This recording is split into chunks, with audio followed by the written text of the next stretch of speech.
Le président de la FECAFOOT, Samuel Eto'o, se retrouve dans une situation délicate après avoir ignoré un ultimatum fixé par le comité d'urgence de la fédération. Le comité d'urgence de la FECAFOOT réuni vendredi dernier a donné 72 heures au président de la FECAFOOT, Samuel Eto'o, pour lui soumettre un nouveau staff de management des Lions indomptables en dépit du staff rendu public par le gouvernement. Les 72 heures sont expirées. Et le staff n'est toujours pas connu. Sauf que, indique le journaliste Boris Bertholdt, la lecture des textes de la FECAFOOT montre que Samuel Eto'o a déjà violé les textes. Dès lors, toute nomination de sa paraît illégale. En effet, l'article 49 alinéa 3 des statuts de la FECAFOOT stipule « Les sessions du comité d'urgence sont convoquées par le président de la FECAFOOT. Si une convocation dans un délai utile n'est pas possible, des décisions peuvent être prises par tout moyen laissant trace écrite. Ces décisions entrent en vigueur immédiatement. Le président informe dans les 24 heures le comité exécutif des décisions prises par le comité d'urgence.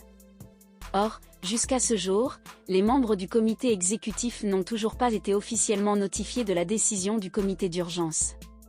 Ils ont découvert l'information sur les réseaux sociaux.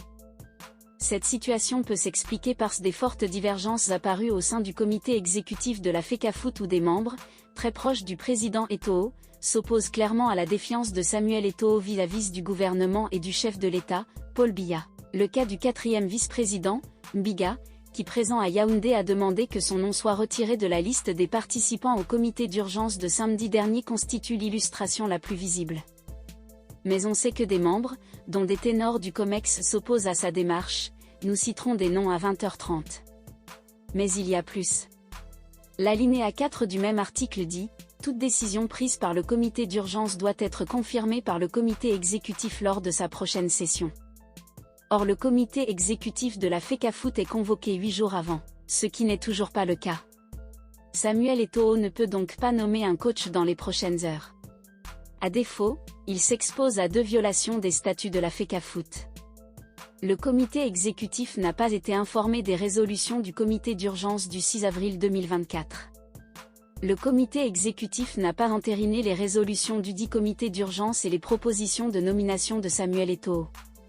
Dans ces conditions, Samuel Eto'o, 72 h après l'expiration du délai qui lui a été accordé est dos au mur. Et il le sait.